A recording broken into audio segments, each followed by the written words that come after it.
네, 이제 짧게 Q&A 시간을 가지도록 하겠습니다. 원래 유통 포럼에서 Q&A 시간은 청중들이 질문을 하시도록 기회를 드려왔는데요. 오늘은 언택트로 진행을 하기 때문에 기자단에서 각 세션에 대한 질문을 제가 받았습니다. 기자분들한테 받은 질문을 발표 순서대로 질문을 드리도록 하겠습니다. 먼저 정 교수님께 질문 드리도록 하겠습니다. 첫 번째 질문은 MZ 세대를 대상으로 마케팅과 채널 전략을 도입할 때 어떤 요소에 가장 포커스를 두어야 한다고 생각하시는지 궁금합니다 하는 질문입니다.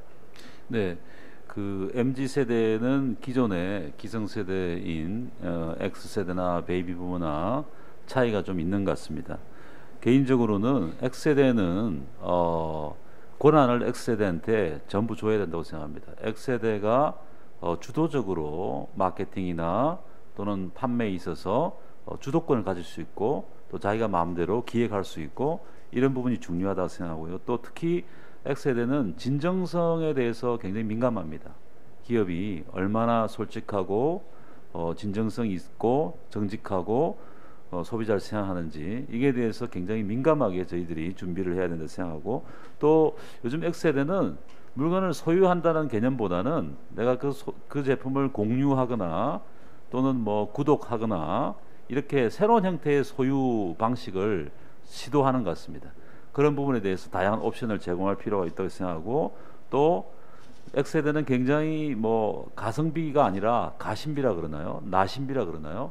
X세대는 자기의 개성이나 욕구를 만족시키는 것에 대해서는 돈을 생각보다 아끼지 않는 그래서 여기에도 굉장히 중요한 포인트가 있다고 생각합니다. 이런 부분들을 마케팅, 홍보, 또 판매, 매장 전략에서 주요하게 고려해야 된다고 생각합니다. 네, 감사합니다. 질문 하나만 더 드리겠습니다. 최근에 백화점 업체들이 지점들을 리뉴얼하거나 오픈하고 있는데요. 복합 쇼핑몰 형태로 고급 미술 작품 또는 명품 등을 들여오면서 고급화 전략을 쓰고 있는데 이런 변화도 향후에 이커머스 트렌드에서 유의하다고 보시는지 궁금합니다 하는 질문입니다. 네, 그래서 이제 오프라인 유통은 온라인에 대비해서 차별화를 더 강하게 가져가야 되는데 결국 오프라인이 줄 수 있는 것은 고객에게 실물에 대한 체험, 그 다음에 온라인에서 경험할 수 없는 생생함과 생동감, 현실감 이런 것들이 중요하기 때문에 오프라인 매장에서 고객을 체류를 오랫동안 할 수 있게끔 근데 결국은 어떤 공간에 와서 고객이 편안하게 생각하면서 내가 오래 머물고 싶다라는 그 부분을 이제 앞으로 더 신경을 써야 되고 그래서 꼭 매장에다가 제품을 놓고 파는 데 집중하지 말고 고객이 와서 다양한 것들을 뭐 버추얼 리얼리티로 볼 수도 있고 그다음에 오그멘티드 리얼리티도 볼 수 있고 여러 가지 테크놀로지가 있지 않습니까? 그런 걸 통해서 충분히 제품을 설명하고 전달하고 경험하게 할 수 있습니다. 그러면서 또 그림이라든지 이런 문화적인 게 되게 중요한 것 같습니다. 근데 컨텐츠에 우리 오프라인의 결합 이런 부분에 대해서 더 생각하면서 스토리텔링이 가능한 그래서 결국은 크리에이션과 뭐 기획력 이런 것들이 유통에서 앞으로 새로운 역량으로 부각될 것이라고 생각이 듭니다. 네, 감사합니다. 다음은 풀무원의 오경석 상무님께 질문을 드립니다. ESG 평가기관의 등급과 평가 등을 툴로 사용해야 한다라고 발표에서 말씀을 주셨습니다. 유통기업들이 이런 등급이나 평가를 경영에 적용하기 위해서는 어떤 준비가 필요한지 궁금합니다 라는 질문입니다.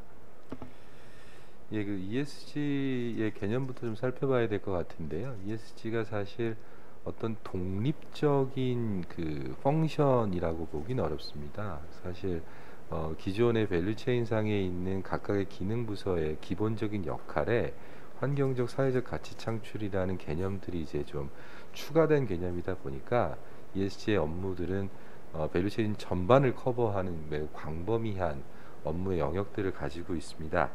그래서 사실 기본적으로는 그런 그 평가에 대응할 수 있는 어떤 비즈니스 밸류체인 전체를 포괄하는 어떤 그 TF 이런 그 조직적인 운용 이런 것들의 체계들이 좀 갖춰져야 될 것 같고요. 또 이제 그 어떤 이런 그 모범 규준, 그 ESG에서 이야기하는 기본적으로 이제 필요로 하는 규준들에 대해서 좀 명확하게 이해가 필요한 그런 전문가가 사실은 좀 있어야 됩니다. 사실 그 기준은 그 뭐 평가를 막상 들여다 보면 아시겠지만 그게 어떤 때에서 더 높은 평가를 받을 수 있는지에 대한 것들을 그 질문 문항을 통해서는 직접적으로 알 수는 없습니다. 그래서 모범 기준에 대한 정확한 분석, 또 그 평가 그 질문 셋에 대해서 어떤 것이 더 바람직한 것을 추구하는 건지에 대한 것들을 분석, 이런 것들은 사실 전문 어떤 실무의 전문 영역이기 때문에 그런 뭐 사실 전문가도 좀 확보를 해야 될 것 같고요.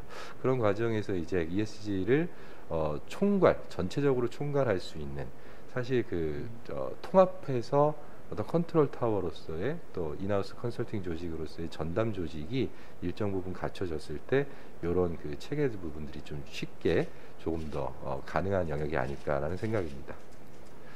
네, 질문 하나 더 드리겠습니다.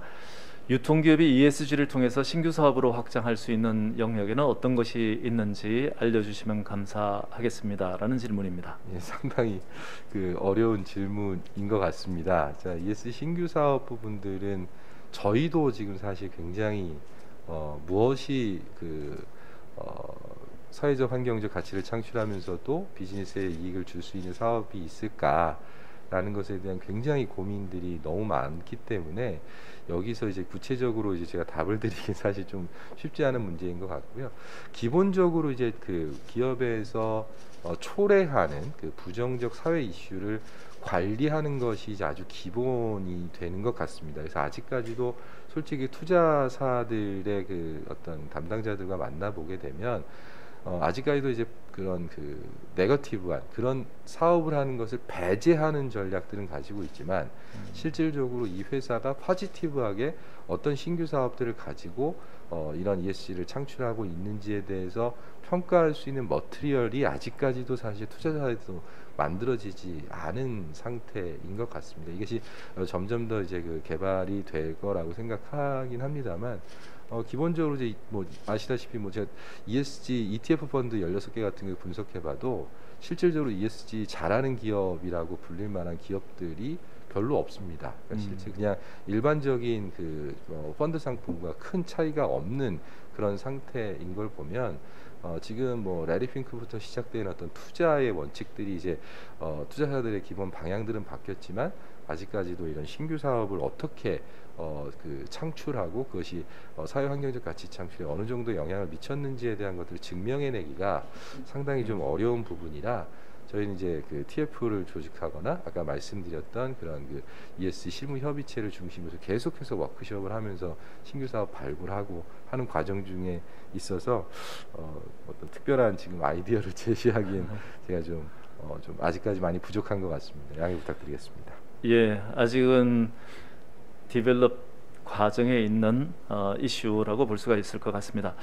마지막으로 짧게 풀무원에서 ESG 경영 중에 지배구조가 사실은 굉장히 중요한 부분인데 그 부분에서 투명성과 공정성이 담보되는 것이 가장 중요한 전제인 것 같습니다.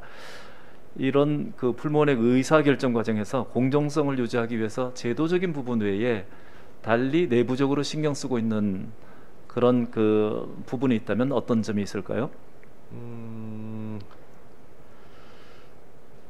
사실 그 지배구조에서 그 이사회에서 중요한 지배구조에서 중요한 부분들은 경영의 투명성과 합리성이라고 저는 개인적으로 봅니다. 그 합리성 내에는 뭐 공정성도 이제 들어가는 부분들이 있겠습니다만 그 좀 논의 자체를 좀 크게 해서 합리적인 의사결정을 위해서 어떠한 뭐 기준 이외에 그 노력하느냐에 대한 것들을 질문해 주신 거라면 사실 그 제도적 기준들이 굉장히 중요한 부분입니다. 왜냐하면 사회이사의 비율을 얼만큼 독립적인 사회이사의 비율을 가지고 있고 사회이사에서의 어떤 성별 다양성을 확보하고 있고 또 여러 가지 위원회에서 실질적으로 경영 사내의 지배 최대 주주라든지 아니면 뭐 사내 이사의 그 최고 경영자의 간섭을 받지 않는 독립적인 위원회에 구성을 한다든지 이런 부분들이 그 실질적으로 구성 자체만으로도 상당 부분 그 어떤 좋은 그 성과를 낼 수 있는 경영의 투명성과 합리적 최고의 의사결정을 위한 합리성 이런 부분들이 좀 확보되는 부분이라고 생각을 하고요. 거기에 이제 사실 아까 말씀드린 것처럼 소위 말하는 오너의 결단들이 상당히 중요한 것 같습니다. 사실 그 제도 이외의 그 어떤 실무단에서 노력할 수 있는 부분들은 분명히 한계가 분명히 있고요. 저희 뭐 이사회를 이제 들어가 봐도 정말 자유롭게 토론하시고 뭐 그 최대 주주 오너분이 계심에도 불구하고 경영에 있어서 정말 중요한 아젠다라고 생각하는 것들 거침없이 이야기하는 그런 그 환경들을 만들어 그런 그 토론과 대화의 환경들을 만드는 것 이런 부분들은 아무래도 이제 뭐 저희 실무단보다는 오너의 어떤 결단과 영향력이 제일 중요한 이슈인 것 같습니다. 그 부분에서 이제 상당히 앞선 기업이라고 저는 생각하고 있습니다. 예, 제도적인 부분이 실질적인 기능을 할 수 있도록 만드는 것이 제일 중요하고 그 다음에는 결국은 기업 환경이 어떻게 조성되는가 하는 것이 중요하다는 말씀인 것으로 들립니다. 네, 감사드리고요. 마지막으로 세 번째 세션과 관련된 질문을 드립니다.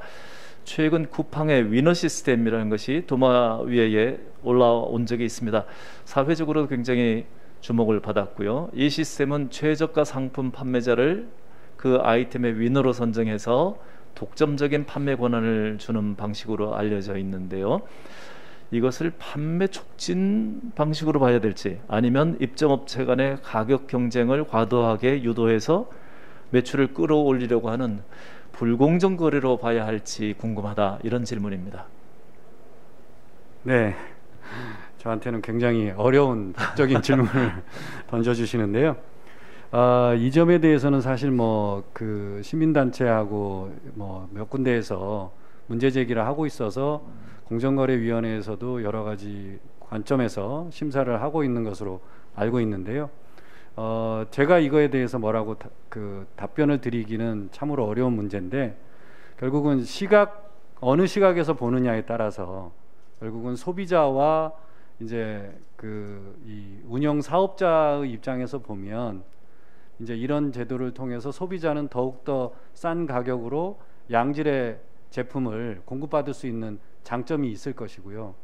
이제 납품업자들 입장에서 보면 납품업자 간의 어떤 여러 가지 제조 비용이나 여러 가지 비용들이 다 다를 것임에도 이제 이 하나의 최저 가격 판매업자가 모든 걸 가져감으로 인해서 납품업자 입장에서는 좀 공정하지 않다라고 생각할 수도 있을 것 같습니다. 그래서 이것은 양쪽의 관점인데요. 이에 관해서 최근에 공정위에서 직접적인 심사는 아니고 간접적인 집행을 한 것이 하나가 있는데요. 이 위너 시스템과 관련해서 쿠팡이 납품업자의 컨텐츠를 제한 없이 자유롭게 사용할 수 있는 약관이 있습니다. 이 약관에 대해서 최근에 저작권법의 여러 가지 취지를 고려해 보면 약관으로 자신의 컨텐츠에 관한 권리를 양도하고자 할 경우에는 별도의 동의가 필요하고, 그렇지 않은 경우에는 이 과도하게 고객에게 불리한 조항이다라는 이유로 이 약관에 관한 시정 조치를 해서 위너가 되지 못한 납품업자의 컨텐츠를 쿠팡이 사용함에 있어서 일방적으로 자유롭게 사용할 수 있는 약관을 일부 조정하도록 해서 간접적으로 이런 시스템에 지금 관여를 하면서 주시를 하고 있습니다. 그래서 다시 말씀드리면 이 제도가 위법이냐 아니냐라는 것은 관점에 따라서 얼마든지 다를 수 있고, 이 여러 가지 새로운 전략이기 때문에 그에 대한 명확한 답을 제가 드리는 것보다는 공정위에서 최근에 이러한 규제 방향으로 이 문제를 해결하려고 시도하고 있다라는 점을 말씀드리고 싶습니다. 네, 감사합니다. 이제 마쳐야 될 것 같습니다. 지금까지 세 분 전문가들로부터 언택트와 디지털 전환 시대 유통 부분의 주요 변화에 대한 발제 그리고 질의와 응답을 모두 들었습니다. 저는 개인적으로 많은 공부가 된 시간이었습니다. 오늘 세미나 내용이 언택트 시대를 살아가는 여러분 모두에게도 유용한 자료가 될 수 있었으면 좋겠습니다. 이제 마치겠습니다. 코로나19가 여전히 횡행하고 있는데요. 여러분 모두 건강관리 잘 하시고요. 앞으로도 더욱 안전하고 보람된 생활 되시기 바랍니다. 제 소망은 다음 포럼은 오프라인에서 여러분을 만나는 것입니다. 그때까지 여러분 건강하게 지내시길 바랍니다. 오늘 순서 여기서 모두 마치겠습니다. 감사합니다.